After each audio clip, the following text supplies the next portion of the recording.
مولاي صل وسلم دائما أبدا على حبيبك خير الخلق كلهم. هو الحبيب الذي ترجى شفاعته. هو الحبيب الذي ترجى شفاعته لكل هول من الأهوال مقتحم. مولاي صل وسلم دائما أبدا على حبيبك خير الخلق كلهم. بسم اللہ الرحمن الرحیم. باب المعراج.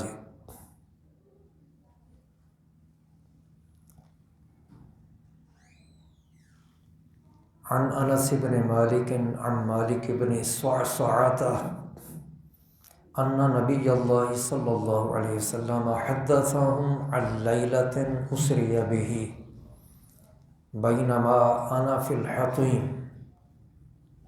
وربما قال فی الحجر مضطجعا اذا اتانی آت. میں نے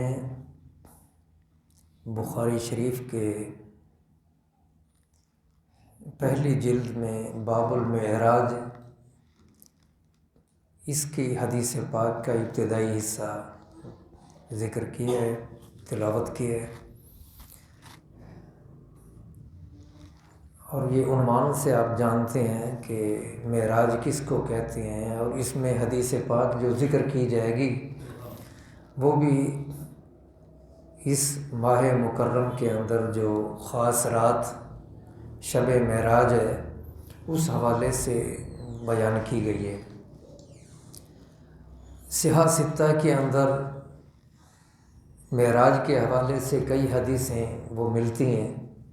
ترمذی شریف میں ہے، نسائی شریف میں ہے، ابن ماجہ میں ہے، بخاری شریف میں کئی مقامات پہ ذکر کی گئی، مسلم شریف میں کئی جگہ پہ ذکر کی گئی. اس سے پہلے بخاری شریف کے اندر ہی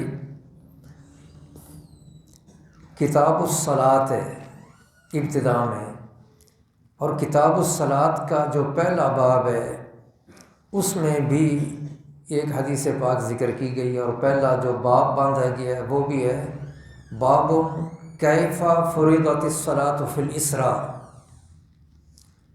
کہ نماز کیسے فرض ہوئی اسراء میں، یعنی اس رات میں کہ جس رات نبی پاک صلی اللہ علیہ وسلم کو سیر کرائی گئی.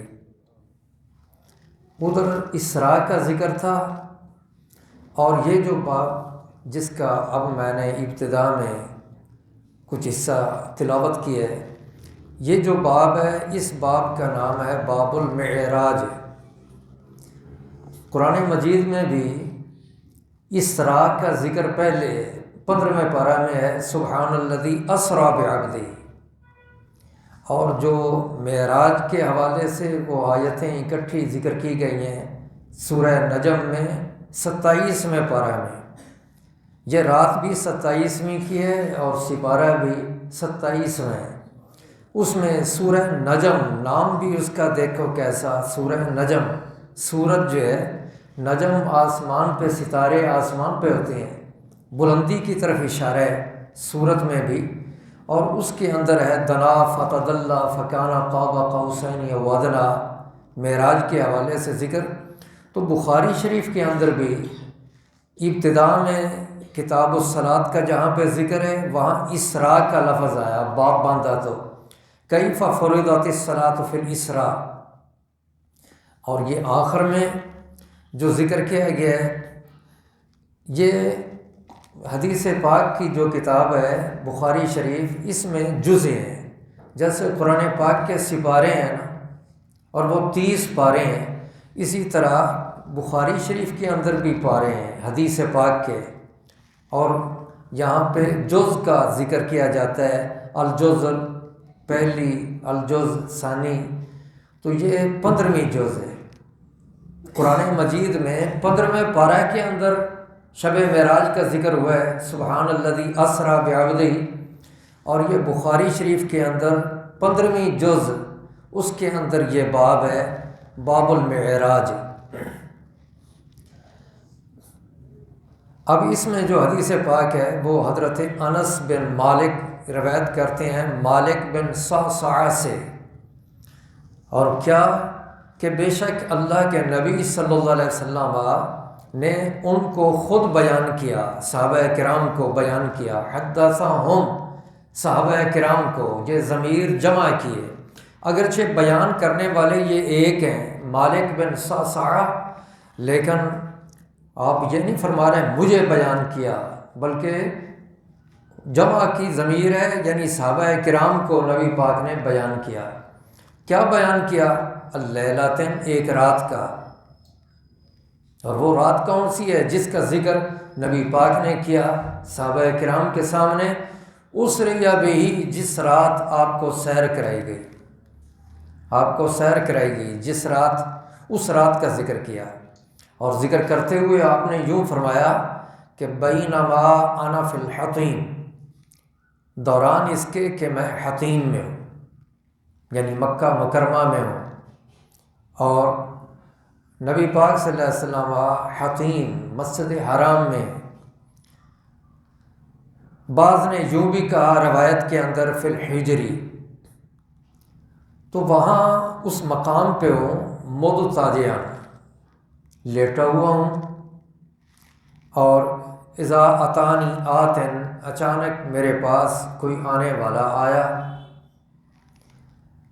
عام طور پہ آپ سنتے رہتے ہیں کہ وہ گھر کا واقعہ ہے، بلکہ حضرت ام ہانی، ان کے گھر آپ آرام فرمائیں، وہاں حضرت جبریل آئے، دروازے بند تھے، اور یہ ذکر جو ہو رہا ہے اس کے اندر آ رہا ہے حتیم میں میں ہوں، اور مسجد حرام میں ہوں، اور میں لیٹا ہوا ہوں۔ تو تطبیق یوں بھی ہو سکتی ہے کہ ابتدا میں آپ ادھر گھر میں تھے، آرام فرما رہے تھے، وہاں سے آپ کو بیدار کیا گیا، حضرت جبریل علیہ السلام حاضر ہوئے، وہاں سے مسجد حرام میں تشریف لائے، تو وہاں آپ پھر مسجد حرام میں ہی کچھ دیر ٹھہرے، اس دوران آپ لیٹ گئے، اور پھر وہاں سے اگلا سفر ہو گیا۔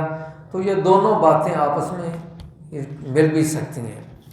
ادھر جو کتاب الصلاۃ کے اندر ذکر ہوا، وہاں پہ الفاظ یہ ہیں، حضرت ابو ذر بیان کرتے ہیں، وہ بھی حضرت انس بن مالک، ان سے روایت ہے، لیکن اگلے جو راوی ہیں ان میں فرق آ گیا، وہ فرماتے ہیں کہ ابو ذر یہ بیان کیا کرتے تھے، ادھر حضرت انس بن مالک بیان کر رہے ہیں مالک بن صعصعہ سے، ان کے الفاظ وہ تھے، اور ادھر حضرت انس بن مالک وہ بیان کرتے ہیں کہ ابو ذر یہ فرمایا کرتے، بیان کیا کرتے تھے کہ رسول اللہ صلی اللہ علیہ وسلم نے فرمایا، فرج عن سقف بیتی، میرے گھر کی چھت کو کھولا گیا، میرے گھر کی چھت کو کھولا گیا۔ اب یہاں پر بھی آگے آتا ہے، یہاں تو فرمایا جا رہا ہے میرے گھر میں، جبکہ روایات میں آتا ہے کہ حضرت ام ہانی کے گھر میں تھے، تو یہ بھی دو چیزیں الگ الگ آ رہی ہیں۔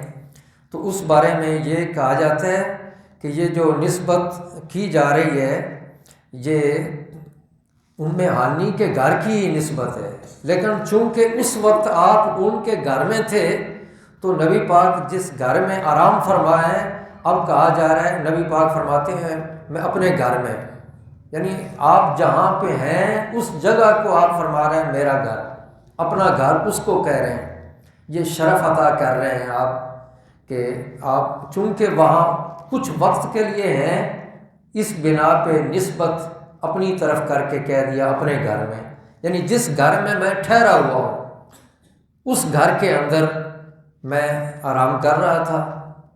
اور مراد ہے حضرت ام ہانی کا گھر۔ تو اس میں یہ ذکر ہے وَأَنَا بِمَکَّہ، اور میں مکہ میں ہوں۔ فنازل جبرائیل علیہ السلام، جبریل علیہ السلام وہ اترے۔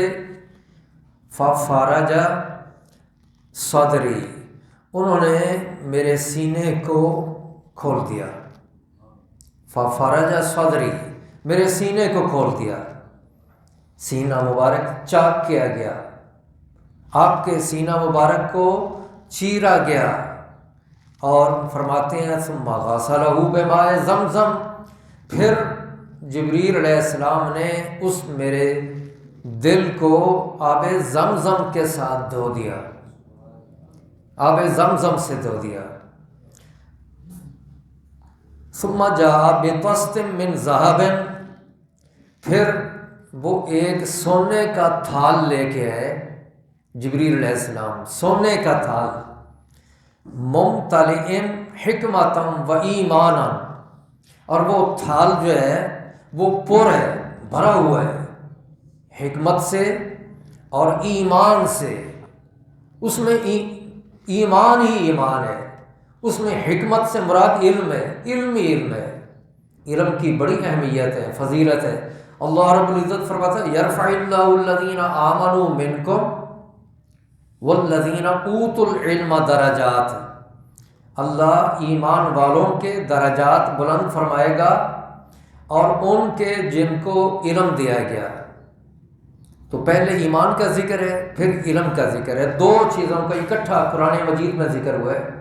تو یہاں پر بھی دونوں چیزوں کا اکٹھا ذکر ہو رہا ہے کہ وہ جو سونے کا تھال لائے جبریل علیہ السلام، وہ علم سے بھی بھرا ہوا تھا، حکمت سے بھی اور ایمان سے بھی بھرا ہوا تھا۔ وہ تھال لے کے آئے، فَأَفْرَغَهُ فِي صَدْرِي، اور اس کو میرے سینے میں انڈیل دیا، سینے کے اندر انڈیل دیا۔ وہ جو اندر علم بھرا ہوا تھا، حکمت بھری ہوئی تھی اور ایمان بھرا ہوا تھا، وہ ساری چیزیں میرے سینے کے اندر ڈال دیں۔ فَأَفْرَغَهُ فِي صَدْرِي، اور اس کے بعد وہ دل کو سینے میں رکھ کر ثُمَّ أَطْبَقَهُ، پھر اس کو بند کر دیا، سینے کو بند کر دیا، اندر رکھ دیا۔ یہاں تک ابتدائی حصہ وہ ذکر کیا گیا۔ اور ادھر باب المعراج کے اندر جو حدیث پاک ہے اس میں الفاظ یہ آتے ہیں کہ میں نے یہ نبی پاک فرماتے ہیں میرے پاس کوئی آنے والا آیا اور میں نے، آپ نے فرمایا فشق ما بین حاذی الی حاذی، اس نے یہاں سے یہاں تک سینے کی طرف اشارہ کر کے فرمایا چاک کر دیا، چیر دیا یہ حصہ۔ اور پھر آپ نے یہ فرمایا فاستخرج قلبی، اس نے میرے دل کو نکالا۔ ثم اوتیت بطست من ذهب مملوءۃ ایمانا، پھر میرے پاس ایک سونے کا تھال لایا گیا جو ایمان سے بھرا ہوا تھا۔ یہاں علم حکمت کا ذکر نہیں ہے اس روایت میں، لیکن وہ جو پہلے روایت کو ذکر کیا اس میں ایمان کا، حکمت کا، علم کا بھی ذکر تھا۔ فغسل قلبی، میرے دل کو دھویا گیا، پھر اس کے بعد اس کو اپنی جگہ پہ رکھ دیا گیا۔ اب اتنا حصہ ابتدا میں ادھر بھی ہے ادھر بھی ہے، الفاظ الگ الگ ہیں۔ یہاں پہ بات یہ ہے کہ نبی پاک کے سینہ مبارک کو چاک کیا گیا، شق صدر اس کو کہتے ہیں۔ یہ کوئی ایک بار نہیں ہوا، 3 دفعہ نبی پاک صلی اللہ علیہ وسلم آ کے صدر انور کو چاک کیا گیا، 3 دفعہ یہ واقعہ پیش آیا۔ ایک دفعہ بچپن میں، پھر بعثت کے وقت، اور تیسری دفعہ یہ معراج کی رات آپ کے سینہ مبارک کو چاک کیا گیا۔ اس میں مختلف حکمتیں بیان کی جاتی ہیں کہ یہ 3 دفعہ ایسے کیوں ہوا۔ ایک بات یہ بھی کہی جاتی ہے کہ ایمان کے ہیں 3 درجے، ایک ہوتا ہے علم الیقین، دوسرا ہے عین الیقین، یہ اس سے اوپر کا درجہ ہے، اور تیسرا ہوتا ہے حق الیقین۔ پہلی بار نبی پاک صلی اللہ علیہ وسلم کے قلب مبارک میں، قلب پاک میں جو پہلا درجہ ہے علم الیقین کے حاصل ہونے، حصول کی استعداد، صلاحیت، وہ اندر رکھ دی گئی۔ علم الیقین کے حصول کی استعداد آپ کے دل اقدس کے اندر رکھی گئی۔ دوسری دفعہ جو چاک کیا گیا سینہ مبارک کو، تو وہ نبی پاک صلی اللہ علیہ وسلم کے دل اقدس میں دوسرا درجہ عین الیقین کے حصول کی استعداد، اس کو رکھ دیا گیا۔ اور یہ جو معراج کی رات آپ کے سینہ مبارک کو چاک کیا گیا، اس کے اندر کیا ہوا کہ آپ کے قلب انور میں یہ آخری درجہ جو ہے ایمان کا، حق الیقین، اس کے حصول کی استعداد وہ اندر رکھ دی گئی۔ تو یہ 3 دفعہ واقعہ پیش آیا۔ اور ایک حکمت یہ بھی بیان کی جاتی ہے کہ متعدد بار جو یہ شک صدر ہوا، آپ کے سینہ مبارک کو چاک کیا گیا، اس کی یہ چیز دکھانا مقصود تھا کہ دیکھو آپ کے سینے کو چاک کیا گیا، آپ کے دل کو نکالا گیا ہے بیر، لیکن جسم کا، آپ کے جسم سے کوئی خون نہیں نکلا، خون کا قطرہ تک نہیں نکلا، اور آپ کو درد بھی نہیں، کوئی درد نہیں ہوا، تکلیف نہیں ہوئی۔ اس سے پتہ چلتا ہے کہ نبی پاک بے مثل ہے، آپ بے مثل ذات ہیں، ہمارے جیسے نہیں، ہم بھی، ہمارے بھی جسم ہیں، نبی پاک صلی اللہ علیہ وسلم کا بھی جسم مبارک تھا، ہمارے بھی دل ہیں، نبی پاک صلی اللہ علیہ وسلم کا بھی قلب اطہر ہے، لیکن ہمارا جسم اور نبی پاک کا جسم ایک جیسا نہیں، ہمارے دل اور نبی پاک کا دل مبارک یہ ایک جیسا نہیں، آپ بے مثل ہیں۔ ہمارے جسم میں کانٹا بھی چبھ جائے تو تکلیف ہوتی ہے، برداشت نہیں ہوتا درد، اور نبی پاک صلی اللہ علیہ وسلم کے پورے سینہ مبارک کو چاک کر دیا جاتا ہے اور آپ کو کچھ بھی نہیں ہوتا، کوئی تکلیف نہیں، کوئی درد نہیں۔ تو نبی پاک صلی اللہ علیہ وسلم بے مثل ہیں۔ یہ بتانے کے لیے، دکھانے کے لیے دنیا والوں کو نبی پاک صلی اللہ علیہ وسلم کا یہ متعدد بار شق صدر بھی ہوا۔ اور ہمارے جسم کے اندر جب سرجری کی جاتی ہے، آپریشن کیا جاتا ہے، تو پہلے بے ہوش کر دیا جاتا ہے اور پھر اس کے بعد اگلے سارے کام کرتے ہیں۔ اور حضور نبی پاک صلی اللہ علیہ وسلم، آپ کے دل مبارک کو نکالا گیا، سینہ مبارک چاک کیا گیا، لیکن پہلے بے ہوش نہیں کیا گیا۔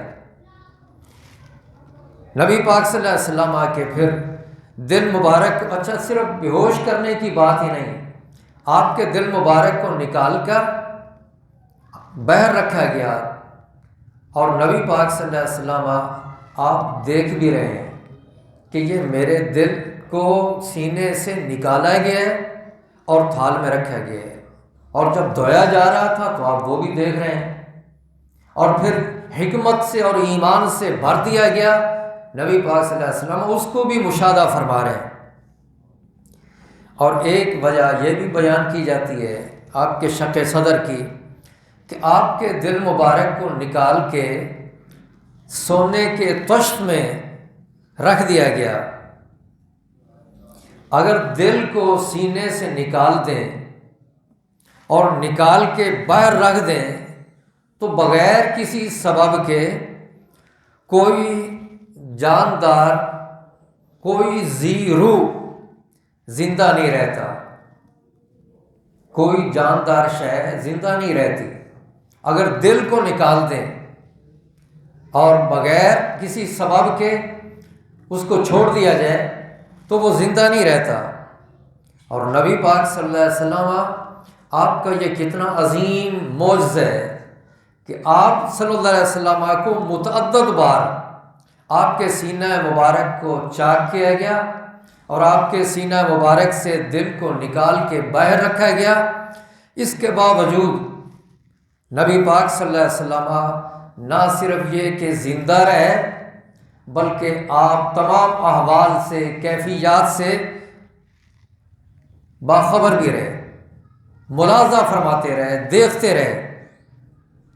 اس سے یہ پتہ چلتا ہے کہ نبی پاک صلی اللہ علیہ وسلم اپنی حیات میں دل کے محتاج نہیں، اپنے زندہ رہنے میں دل کے محتاج نہیں۔ دل کو نکال بھی دیا جائے تو آپ پھر بھی زندہ ہیں۔ ہم تو محتاج ہیں، دل کے بغیر نہیں، لیکن نبی پاک صلی اللہ علیہ وسلم آپ دل کے محتاج نہیں ہیں۔ اسی طرح کوئی ذی روح جو ہے ہوا کے بغیر زندہ نہیں، جب تک ہوا میسر نہ آئے تو زندہ نہیں، ہوا کے بغیر زندگی نہیں ہوتی۔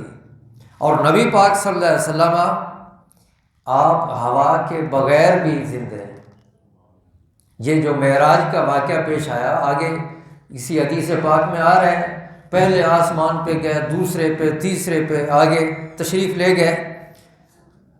ہوا جو ہے وہ یہ صرف 200 میل تک ہے، اس کے بعد آگے سلسلہ اس میں کمی آ جاتی ہے۔ خلا، چاند تک لوگ گئے تو جو چاند پہ گئے جانے والے وہ آکسیجن مصنوعی جو ہے وہ ساتھ لے کے گئے، کیونکہ وہ بغیر اس کے چاند تک نہیں جا سکتے، اور چاند تک وہ نہیں جا سکے جو صرف 2.25 لاکھ کی مسافت تک ہے چاند۔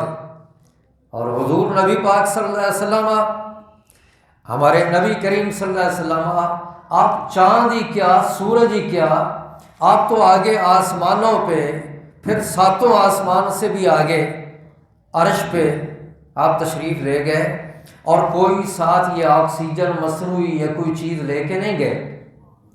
تو اس سے پتہ چلتا ہے کہ نبی پاک صلی اللہ علیہ وسلم بے مثل ہیں۔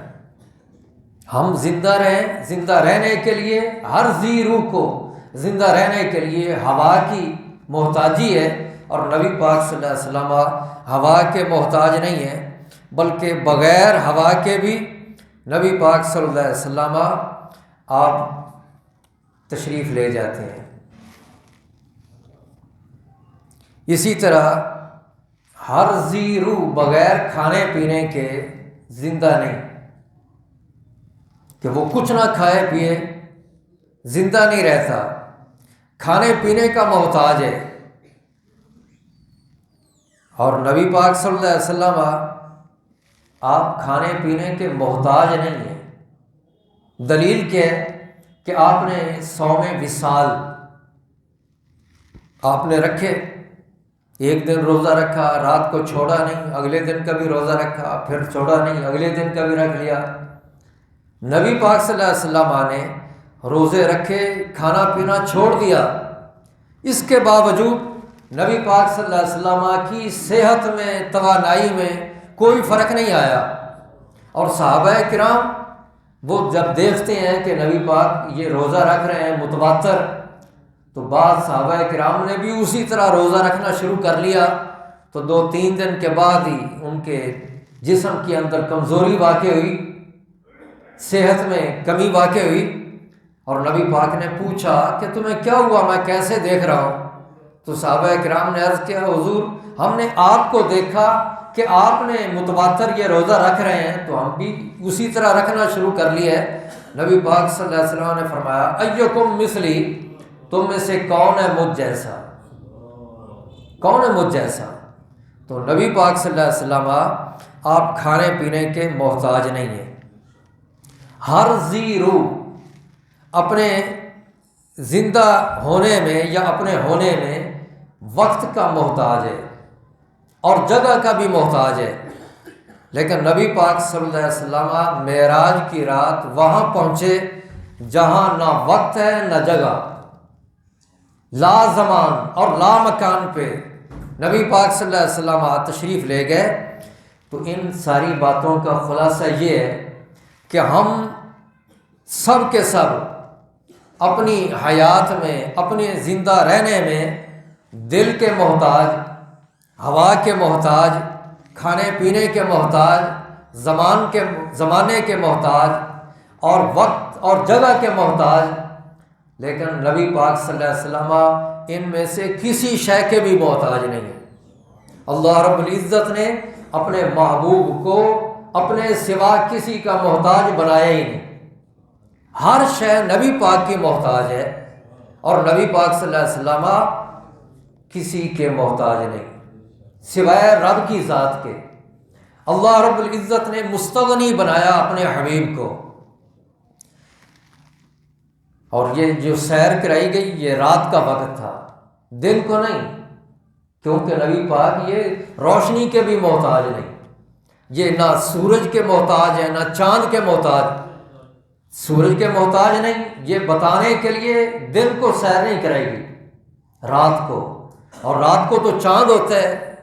اللہ رب العزت نے اپنے محبوب کو 14-15 کی رات کو سیر نہیں کرائی کہ جب چاند جو ہے وہ مکمل ہوتا ہے، اللہ نے اپنے حبیب کو 27ویں کی رات کو سیر کرائی کہ جب کہ اندھیری راتیں ہوتی ہیں، یہ بتانے کے لیے کہ یہ میرا محبوب محتاج نہیں ہے ان چاند کا، سورج کا، آسمان کا، ان چیزوں کا، بلکہ یہ ساری چیزیں میرے محبوب کی محتاج ہیں۔ تو اللہ رب العزت نے یہاں اپنے محبوب کو بڑے اعزاز و اکرام سے نوازا معراج کی رات۔ یہ جو 2 حدیثوں کا ابتدائی حصہ میں نے ذکر کیا ہے، ان میں یہ بات آئی کہ نبی پاک صلی اللہ علیہ وسلم کے دل اقدس کو نکال کے طشت میں رکھا گیا، تھال میں رکھا گیا، اور تھال وہ کس شے کا تھا؟ سونے کا۔ تو سونے کا تھال، اس میں نبی پاک صلی اللہ علیہ وسلم کے دل اقدس کو کیوں رکھا گیا؟ سونے کے تھال میں چاندی کا تھال ہوتا، کوئی اور تھال ہوتا دھات کا، تو نبی پاک صلی اللہ علیہ وسلم کے دل مبارک کو رکھنے کے لیے سونے کا جو تھال ہے وہ کیوں منتخب کیا گیا؟ اس میں حکمت کیا ہے؟ علامہ ابن حجر عسقلانی فتح الباری میں بخاری شریف کی شرح وہ لکھتے ہیں، تو اس میں وہ یہ بات ذکر کرتے ہیں، وہ کہتے ہیں اس کی ایک وجہ تو یہ ہے کہ سونے کا جو برتن ہے وہ سب سے افضل دھات ہے، سونا سب سے افضل دھات ہے دنیا کے اندر، سونا افضل ہے، اور دلوں میں سب سے افضل رسول اللہ صلی اللہ علیہ وسلم کا دل اقدس ہے۔ نبی پاک کے دل جیسا کسی کا بھی دل نہیں۔ تو نبی پاک صلی اللہ علیہ وسلم کے دل اقدس کو رکھنے کے لیے آپ کے جسم مبارک سے باہر جب نکالا گیا، تو نکالنے کے بعد آپ کے دل اقدس کو کہیں رکھنے کے لیے سب سے افضل دھات کا برتن جو ہے اس کا انتخاب کیا گیا، سونے کا برتن، اس کے اندر آپ کے دل مبارک کو رکھا گیا۔ اور ایک وجہ یوں بھی بیان وہ کرتے ہیں، یا پھر یہ بھی وجہ ہو سکتی ہے کہ سونا جو ہے یہ جنت کے برتنوں میں سے ہے، جنت کے برتنوں میں سے ہے، تو اس لیے وہ سونے کا تھال جو ہے وہ لایا گیا۔ اور یہ بھی بیان کیا جاتا ہے کہ سونے کو نہ آگ کھاتی ہے نہ مٹی کھاتی ہے، اور نہ ہی اس کو زنگ لگتا ہے۔ تو اللہ رب العزت کے پیارے محبوب صلی اللہ علیہ وسلم کے دل اقدس کو اس برتن میں رکھا گیا کہ جس چیز کو نہ سونا کھائے نہ مٹی کھائے، تو نبی پاک صلی اللہ علیہ وسلم بلکہ اللہ کے ہر نبی کی یہ شان ہے کہ اس کے جسم کو اس کے وصال کے بعد مٹی نہیں کھاتی، مٹی نہیں کھاتی، ان کے جسم صحیح سلامت ہوتے ہیں۔ حضرت سلیمان علیہ السلام، ان کا سب جانتے ہیں کہ وصال ہوا، اور آپ اپنے عصا کے سہارے کھڑے رہے، اور جن جو ہے وہ کام کرتے رہے، اور بڑی دیر کے بعد جا کے جب کام مکمل ہوا تو آپ نگرانی کرتے رہے، وہ سمجھتے رہے ہمیں دیکھ رہے ہیں اور آپ کھڑے ہیں، لیکن آخر میں جا کے ادھر جب کام مکمل ہو گیا تو عصا جو ہے اس کو گھن لگ گیا، کیڑے نے کھایا، اور وہ جب ٹوٹ گیا لکڑی کا وہ جو تھا وہ تو ختم ہو گیا، لیکن آپ کا جسم مبارک اسی طرح ہے۔ تو یہ اللہ کے نبی کے جسم کی شان ہے۔ آپ کا دل مبارک بھی کچھ وقت کے لیے نکالا گیا، اور اس کو جس برتن میں رکھا گیا وہ سونے کا تھا، اس کو برتن کو بھی نہ آگ چھوتی ہے یعنی کھاتی ہے، اور نہ ہی مٹی کھاتی ہے، اور نہ ہی زنگ لگتا ہے۔ اور ایک انہوں نے صورت یہ بھی بیان کی ہے وجہ، علامہ ابن حجر عسقلانی نے، وہ کہتے ہیں سونے کو عربی میں کہتے ہیں ذہب، یہاں پہ ذہب کا لفظ ہے نا حدیث پاک میں کہ بِطَسْتٍ مِّن ذَهَبٍ، سونے کا وہ تھال جو ہے اس کے اندر رکھا گیا نبی پاک صلی اللہ علیہ وسلم کے دل اقدس کو، تو وہ جو سونے کا تھال ہے ذہب اس کو کہتے ہیں، اور ذہب کا معنی ایک ذہبہ یذہب کا معنی جانے کا ہوتا ہے، جانے کا معنی ہوتا ہے۔ تو شب معراج نبی پاک صلی اللہ علیہ وسلم کے دل اقدس کو نکال کر ذہب کے تھال میں رکھا گیا۔ کیوں رکھا گیا؟ اس لیے کہ ذہبہ کا ایک معنی جانے کا ہوتا ہے، اس میں اس بات کی طرف اشارہ ہے کہ آج کی رات اللہ کے اس محبوب کو جن کے دل کو نکال کے ذہب کے تھال میں رکھا گیا ہے، اور ذہب کا معنی جانے کا بھی ہوتا ہے، اشارہ یہ کیا گیا کہ اس نبی کو، اللہ کے محبوب کو آج کی رات اللہ کی طرف لے جایا جا رہا ہے۔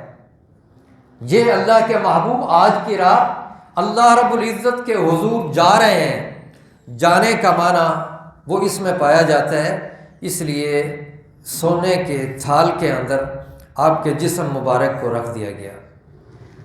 اب یہاں پہ ایک اعتراض بھی وارد ہوتا ہے، بات کرتے ہیں اعتراض، اور وہ اعتراض یہ کہ سونے کا استعمال، سونے کے برتن کا استعمال مردوں کے لیے وہ تو حرام ہے، مردوں کے لیے سونے کے برتن کا استعمال سونا ہی حرام ہے مردوں کے لیے۔ تو نبی پاک صلی اللہ علیہ وسلم کے جسم مبارک کو اور جسم مبارک سے نکالے گئے دل مبارک کو سونے کے برتن میں رکھا گیا ہے، اور سونے کے برتن کو استعمال کیا جا رہا ہے نبی پاک صلی اللہ علیہ وسلم کے دل اقدس کے لیے، یہ تو حرام ہے، تو ایسے کیوں ہوا؟ اس کا مختلف جواب دیے جاتے ہیں۔ علامہ ابن حجر عسقلانی نے، ایسے ہی علامہ عینی نے بھی یہ ایک جواب دیا۔ وہ فرماتے ہیں اس کا ایک جواب تو یہ ہے کہ یہ جو واقعہ پیش آیا ہے یہ تحریم سے پہلے کے، اس وقت تک ابھی شریعت میں، اس شریعت کے اندر مردوں پر سونا حرام قرار نہیں دیا گیا تھا، بعد میں یہ حکم جاری ہوا، تو چونکہ ابھی حرمت نہیں واقع ہوئی تھی تو لہذا یہ استعمال درست ہے۔ ایک جواب تو یہ دیا گیا، اور دوسرا جواب وہ یہ بھی دیا جاتا ہے اس بارے میں کہ مردوں پر حرام ہے اس کے استعمال، فرشتوں کے لیے حرام نہیں، فرشتوں کے لیے یہ وہ مکلف نہیں ہے۔ تو یہ فرشتے حضرت جبریل علیہ السلام تھے، وہ استعمال کر رہے تھے، لہٰذا اس میں بھی کوئی خرابی وہ لازم نہیں آتی کہ سونے کے برتن کو فرشتے استعمال کرتے ہیں۔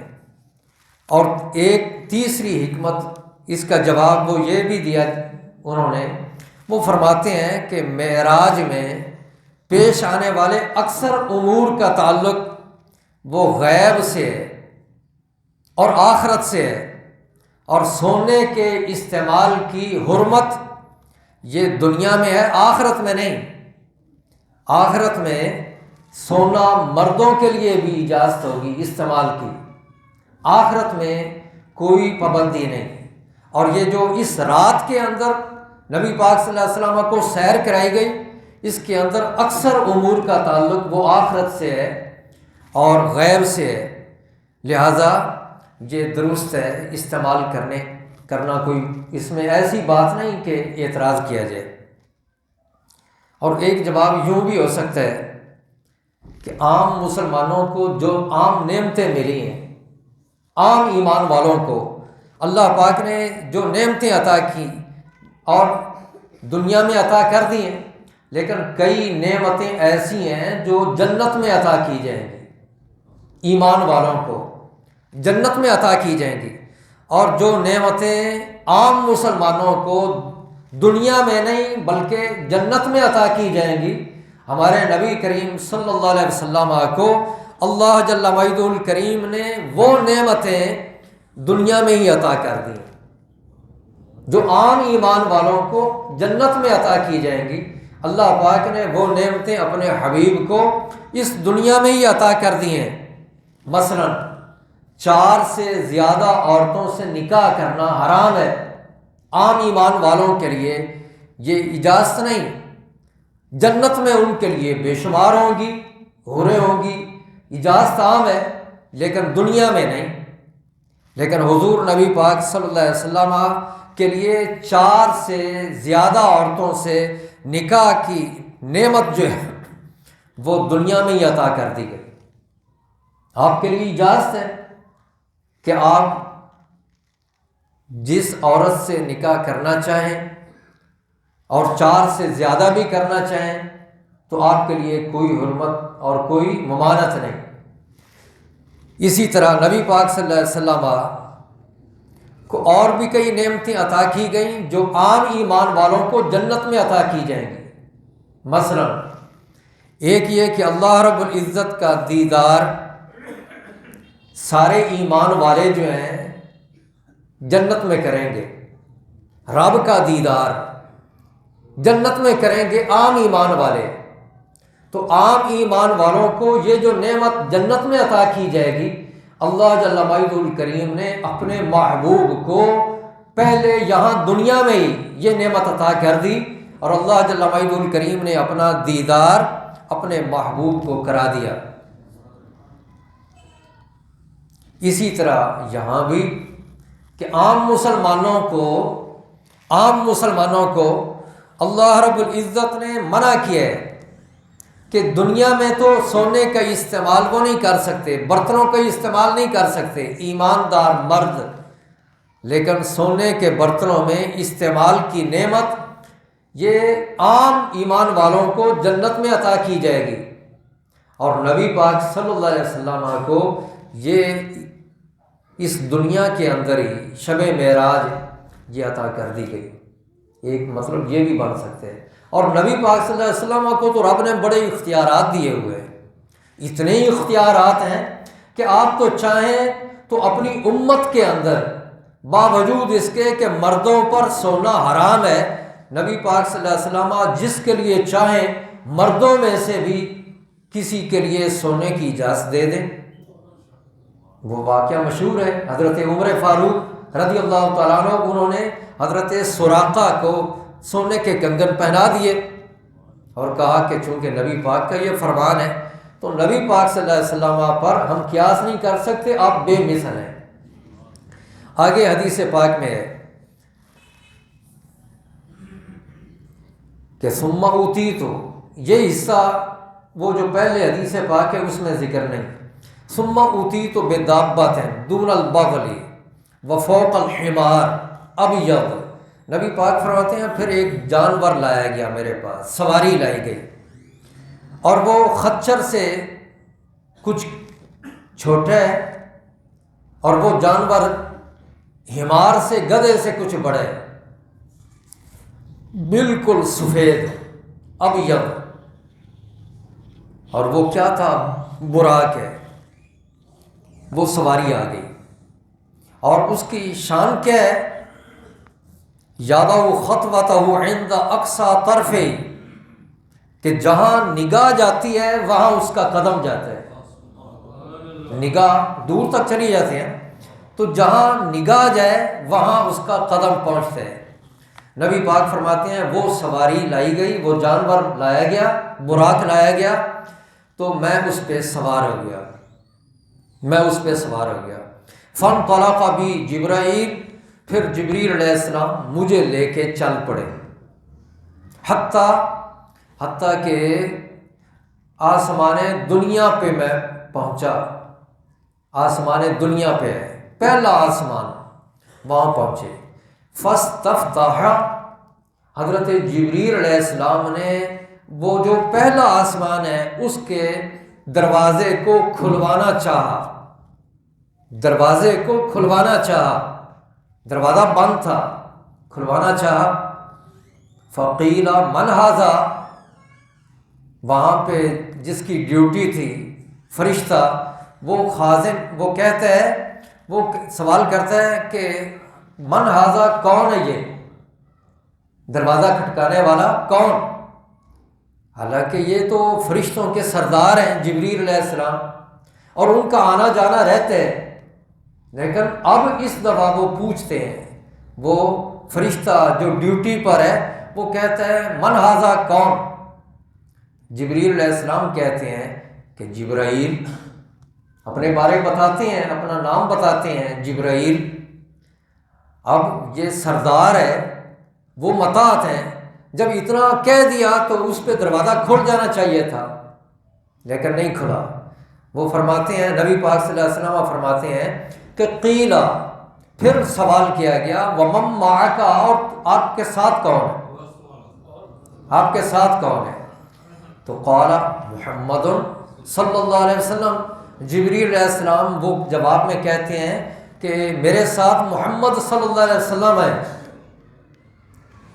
جب وہ یہ بھی جواب دے لیتے ہیں تو وقد ارسل، وہ پوچھتے ہیں وقد ارسل الیہ، ضرور بھیجا گیا تھا ان کی طرف، پیغام بھیجا گیا تھا، ان کو بلایا گیا تھا، ان کو بلایا گیا تھا نا، حضرت جبریل علیہ السلام سے وہ پوچھتے ہیں ان کو بلایا گیا تھا نا، تو وہ جواب میں کہتے ہیں حضرت جبریل نعم، ہاں ہاں ان کو بلایا گیا تھا، بس یہ کہنا تھا کہ اس کے بعد نبی پاک فرماتے ہیں وہ جو پہلے دروازہ نہیں کھول رہا تھا، اب وہی فرشتہ کہتا ہے مرحبا بہ فنعم المجیء جاء، کہ جی آیا نو، کہ اس کا آنا مبارک ہو، نعم المجیء جاء، یہ آنا تو کیا ہی آنا ہے، کہ زہ قسمت میرا مقدر کہ نبی پاک وہ آئے، تشریف لائے، میں نے زیارت کی، تو وہ یہ الفاظ استعمال کرتے ہیں مرحبا بہ فنعم المجیء جاء، بس یہ کہتے ہی ساتھ ہی ففتح، وہ دروازہ کھول دیا گیا، ساتھ ہی دروازہ کھول دیا گیا۔ یہ تو پہلے دروازے پہ پہنچے، پہلے آسمان کے دروازے پہ پہنچے، دروازہ کھلے۔ نبی پاک فرماتے ہیں فلما خلصت، جب میں آگے گیا، دروازے کو عبور کیا، تو فاذا فیہ آدم، آگے آدم علیہ السلام ہے، ہمارے باپ ہیں نا سب کے، حضرت آدم علیہ السلام وہاں پہ ہیں۔ پہلے آسمان پہ ان کو کیوں رکھا گیا اور ملاقات ہوئی؟ وہ اس لیے کہ وہ پہلے ہیں نا انسان، سب کے باپ ہیں، تو سب سے پہلے نبی پاک کی ملاقات ان سے اس لیے کرائی گئی تاکہ ایک انس پیدا ہو جائے، انس پیدا ہو جائے، اور انس پیدا ہونے کے بعد کوئی گھبراہٹ پریشانی والی بات نہیں، تو حضرت آدم علیہ السلام کے ساتھ ملاقات کروا دی گئی پہلے ہی آسمان پہ۔ اور حضرت جبریل علیہ السلام ساتھ ہی یہ کہتے ہیں، چونکہ یہ خادم کی حیثیت سے گئے تو ساتھ ہی تعارف کرواتے ہیں کہ جبریل علیہ السلام نے کہا ھذا ابوک آدم، یہ آپ کے باپ آدم ہے، یہ آپ کے باپ آدم ہے، فسلم علیہ، آپ ان کو سلام کریں، فسلم علیہ، آپ ان کو سلام کریں۔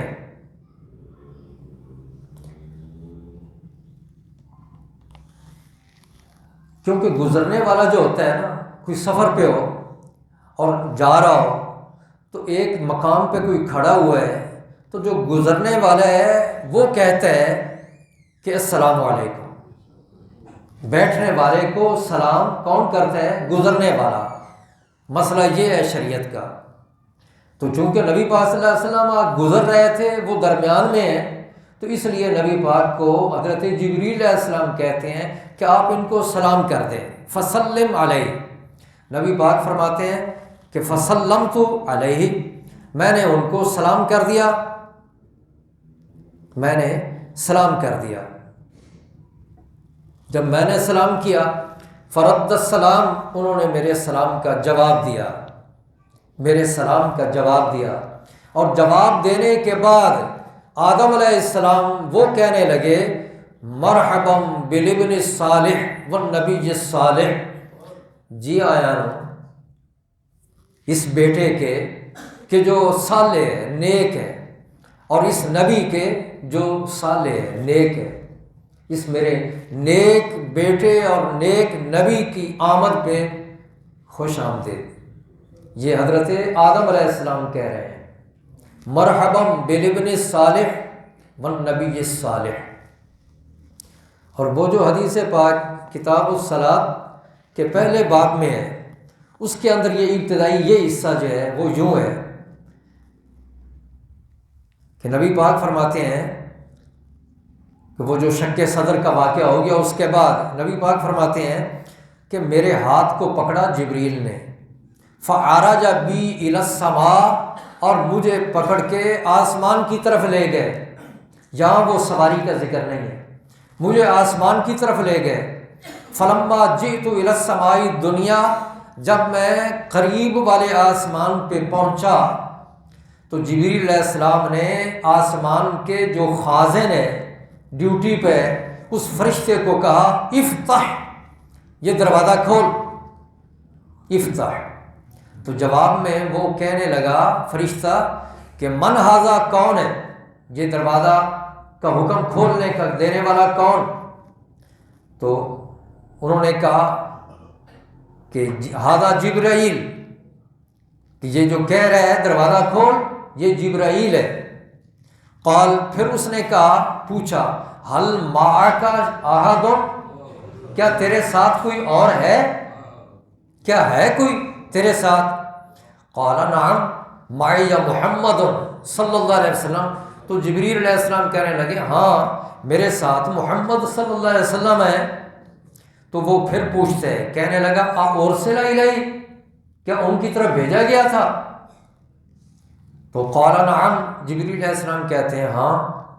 فلما فتح، جب دروازہ کھول دیا گیا، علونا السماء الدنیا، تو پہلے آسمان پہ ہم چڑھ گئے، پہلے آسمان پہ ہم چڑھ گئے۔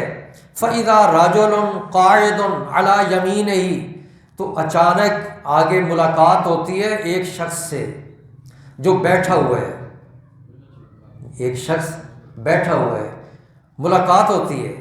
عَلَى يَمِينِهِ أَسْوِدَةٌ وَعَلَى يَسَارِهِ أَسْوِدَةٌ، کئی وہ ان کی دائیں جانب ہیں اور کئی بائیں جانب ہیں۔ اذا ناظر قبل یمینہ ضحک واذا ناظر قبل شمالہ بکا، دائیں طرف دیکھا تو ہنسنے لگ گئے، بائیں طرف دیکھا تو وہ رونے لگ گئے۔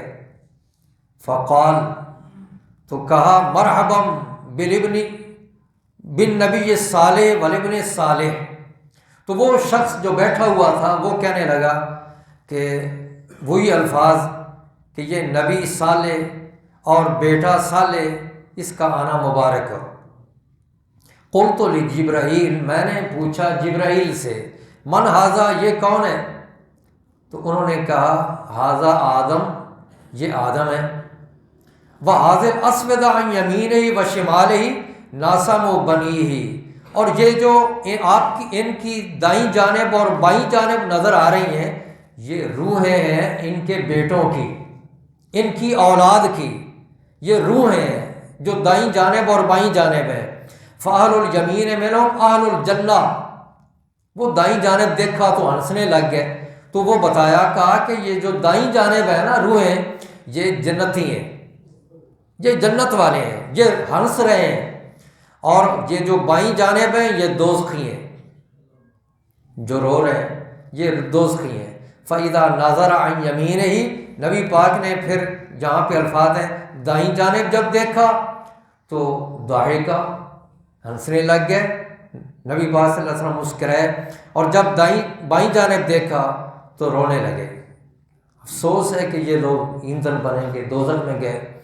حتیٰ عرجا یا عرجا بی الی السماء الثانیہ، حتیٰ کہ دوسرے آسمان کی طرف مجھے لے جایا گیا۔ یہ الفاظ یہاں تک پہنچے۔ اب وہ جو حدیث پاک باب المعراج میں ہے اس سے اگلے الفاظ وہ یہ ہیں کہ نبی پاک صلی اللہ علیہ وسلم فرماتے ہیں کہ دوسرے آسمان پہ پہنچے تو اسی طرح ہوا۔ اب بات کو میں اختصار کرتا ہوں کیونکہ بات یہیں پہ میں ختم کرنے لگا ہوں، باقی انشاءاللہ اگلے درس قرآن میں ہوگی بات۔ تو یہاں اسی طرح ہی ساری باتیں ہیں۔ وہ پوچھتا رہا کون؟ آپ نے جواب دیا جبرائیل۔ پوچھا آپ کے ساتھ کون؟ جواب میں کہا محمد۔ پوچھا گیا ان کی طرف بھیجا گیا؟ کہا ہاں۔ اسی طرح الفاظ اس نے بھی کہے مرحبا بہ فنعم المجیء جاء، دروازہ کھول دیا گیا۔ جب آگے گئے تو آگے یحییٰ علیہ السلام اور عیسیٰ علیہ السلام دونوں ہیں، اللہ کے نبی۔ وہما ابنا الخالہ، یہ دونوں خالہ زاد بھائی ہیں۔ اور جبریل علیہ السلام نے بتایا ھذا یحییٰ و عیسیٰ، یہ یحییٰ اور عیسیٰ ہیں، فسلم علیہما، آپ ان کو سلام کریں۔ نبی پاک فرماتے ہیں میں نے سلام کیا، انہوں نے جواب بھی دیا۔ پھر اس کے بعد ان دونوں نے کہا کہ مرحبا بالاخ الصالح والنبی الصالح، کہ صالح بھائی اور صالح نبی کا آنا مبارک ہو۔ پھر اس کے بعد نبی پاک فرماتے ہیں تیسرے کی طرف چڑھا، اسی طرح ہی سارا واقعہ ہے کہ وہ دروازہ کھلوانا چاہا، اس نے بھی پوچھا کون؟ بتایا جبرائیل۔ اس نے پوچھا ساتھ کون؟ کہا محمد صلی اللہ علیہ وسلم۔ پوچھا ان کی طرف بھیجا گیا؟ انہوں نے کہا جبریل نے کہا ہاں۔ تو کہا گیا مرحبا بہ فنعم المجیء جاء، پھر دروازہ کھول دیا گیا۔ آگے کیا تھا؟ ملاقات ہوئی حضرت یوسف علیہ السلام سے، تو بتایا یہ ہیں یوسف علیہ السلام، فسلم علیہ، ان کو سلام کریں۔ میں نے سلام کیا، انہوں نے جواب دیا۔ انہوں نے بھی کہا مرحبا بالاخ الصالح والنبی الصالح۔ پھر مجھے آگے لے جایا گیا، آگے چوتھے آسمان پہ پہنچا تو وہ دروازہ اسی طرح کھلوانا چاہا، اسی طرح کی ساری باتیں ہیں، اور اس نے بھی جی یہ الفاظ کہے مرحبا بہ فنعم المجیء جاء، دروازہ کھول دیا گیا۔ آگے جب میں گیا تو حضرت ادریس علیہ السلام سے ملاقات ہوئی۔ آپ نے بتایا، جبرائیل نے بتایا کہ یہ ادریس ہیں، آپ ان کو سلام کریں۔ میں نے سلام کیا، انہوں نے جواب دیا۔ انہوں نے بھی کہا مرحبا بالاخ الصالح والنبی الصالح۔ یہ جشن منائے جا رہے ہیں نبی اللہ کے، نبی پاک کی تشریف آوری پر، اور ہر نبی کی زبان پہ یہ الفاظ جاری ہیں، خوشی کے الفاظ ہیں۔ تو خوشی کا اظہار کرنا یہ تو اللہ کے نبی کر رہے ہیں، تو ایمان والے کیوں نہ کریں اپنے نبی کی آمد پہ، ان کی تشریف آوری پہ۔ تو وہ کہہ رہے ہیں مرحبا بالاخ الصالح والنبی الصالح۔ نبی پاک فرماتے ہیں پھر آگے گیا، پانچویں آسمان پہ پہنچا، ایسے ہی دروازہ کھلوایا گیا۔ وہ بار بار پوچھتا رہا کہ کون؟ تیرے ساتھ کون؟ بھیجا گیا، اور اس نے بھی مرحبا کے الفاظ کہے۔ پھر جب آگے گیا تو نبی پاک فرماتے ہیں حضرت ہارون علیہ السلام موجود ہیں پانچویں آسمان پہ۔ ہارون علیہ السلام کہا کہ ان کو سلام کر دیں۔ میں نے سلام کیا، انہوں نے جواب دیا۔ انہوں نے بھی وہی الفاظ کہے مرحبا بالاخ الصالح والنبی الصالح۔ پھر آگے گئے چھٹے آسمان پہ، اسی طرح کی ساری باتیں۔ تو آگے جب پہنچا تو حضرت موسیٰ علیہ السلام سے ملاقات ہو گئی، حضرت موسیٰ علیہ السلام سے۔ وہ جو موسیٰ علیہ السلام کے پاس آئے، پھر نمازیں کمی ہوتی گئی، وہ انشاءاللہ اگلے درس حدیث میں ہوگا۔ تو اس میں یہ ہے کہ حضرت موسیٰ علیہ السلام چھٹے آسمان پہ ہیں، ان سے ملاقات ہو گئی۔ اچھا یہاں ایک بات جو عام طور پہ شاید پہلے آپ نے نہ سنی ہو، وہ الفاظ یہاں پہ آ رہے ہیں، وہ میں ذکر کر دیتا ہوں۔ حضرت موسیٰ علیہ السلام، حضرت موسیٰ علیہ السلام آپ کیا فرماتے ہیں کہ حضرت موسیٰ علیہ السلام سے ملاقات ہوتی ہے. جب ملاقات ہوئی تو کہا کہ یہ ہے موسیٰ علیہ السلام، سلام کر دیں. میں نے سلام کیا، انہوں نے جواب دیا. انہوں نے بھی ایسے کہا مرحبا بالاخ الصالح والنبی الصالح. نبی پاک فرماتے ہیں جب میں آگے ہوا، جب میں آگے بڑھا تو کیا ہوا؟ بکا. موسیٰ علیہ السلام رونے لگ گئے. موسیٰ علیہ السلام رونے لگ گئے. قیل لہ، ان سے پوچھا گیا ما یبکیک، آپ کیوں رو رہے ہیں؟ تو انہوں نے جواب دیا ابکی لأن غلاما بعث بعدی يدخل الجنة من امتی اکثر من يدخلها من امتی. وہ رونے لگ گئے. ان سے پوچھا کیوں رو رہے ہو؟ وہ کہتے ہیں میں رو رہا ہوں اس لیے کہ ایک تھوڑی عمر والا نوجوان غلامن، کہ پہلے نبیوں کی عمریں بہت زیادہ تھیں، اس کی عمر تھوڑی سی ہے بظاہر، ایک تھوڑی سی عمر والا جوان کہ میرے بعد جس کو بھیجا گیا اس کی امت کے اتنے لوگ جنت میں داخل ہوں گے کہ میری امت کے اتنے لوگ داخل نہیں ہو سکیں گے. یہ حسد نہیں تھا. بعض لوگ اس پہ بات کر دیتے ہیں حسد سے تو منع کیا گیا. یہ کیسے ہو سکتا ہے اللہ کے نبی حسد کریں؟ ان کو تو اس پہ تھا کہ میری امت اتنی ہونے کے باوجود اور میری عمر بھی اتنی زیادہ تھی اور میری امت نے وہ کام نہ کیے کہ جس سے کہ وہ زیادہ جاتے جنت میں، اور رشک آ رہا ہے اس تھوڑی عمر والے پر کہ عمر تھوڑی سی ہے لیکن اس کے امتی اتنے زیادہ ہوں گے ایمان والے کہ جو جنت میں جائیں گے تو زیادہ ہوں گے، کثرت میں ہوں گے. اس پہ وہ رو رہے تھے حضرت موسیٰ علیہ السلام. اب نبی پاک فرماتے ہیں پھر میں آگے گیا، آگے 7ویں آسمان پہ چڑھا تو وہاں بھی اسی طرح کے سارا بات ہے. دروازہ کھلوانا چاہا، جو ڈیوٹی پہ تھا فرشتہ وہ پوچھنے لگا کون؟ بتایا جبرائیل. پوچھا ساتھ کون؟ تو کہا محمد صلی اللہ علیہ وسلم. کہا گیا اچھا ان کی طرف بھیجا گیا تھا نا؟ تو انہوں نے کہا ہاں. تو اس نے کہا مرحبا بہ فنعم المجیء جاء. جب میں آگے گیا تو حضرت ابراہیم علیہ السلام سے ملاقات ہو گئی. پہلے آسمان کے پہ حضرت آدم علیہ السلام، وہ باپ ہیں، انس پیدا ہو جائے، اور آخری آسمان 7ویں پہ ابراہیم علیہ السلام، کیونکہ وہ بھی جد امجد ہیں نبی پاک صلی اللہ علیہ وسلم سے، کہ ان سے ملاقات ہوئی. تو بتایا کہ ھذا ابو کا فسلم علیہ، یہ آپ کے باپ ہیں، آپ ان کو سلام کریں. تو نبی پاک فرماتے ہیں میں نے سلام کیا، انہوں نے جواب دیا. انہوں نے بھی کہا مرحبا بالابن الصالح والنبی الصالح. آگے پھر سدرۃ المنتہا کا اور اگلا ذکر ہے، وہ اگلے درس حدیث میں بات ہوگی. اللہ جل مجدہ الکریم ہم سب کو نبی پاک صلی اللہ علیہ وسلم کی محبت عطا فرمائے، اور اللہ جل مجدہ الکریم ہم سب کو نبی پاک صلی اللہ علیہ وسلم کے صدقے میں رفتیں اور بلندیاں عطا فرمائے. وآخر دعوانا ان الحمد للہ رب العالمین.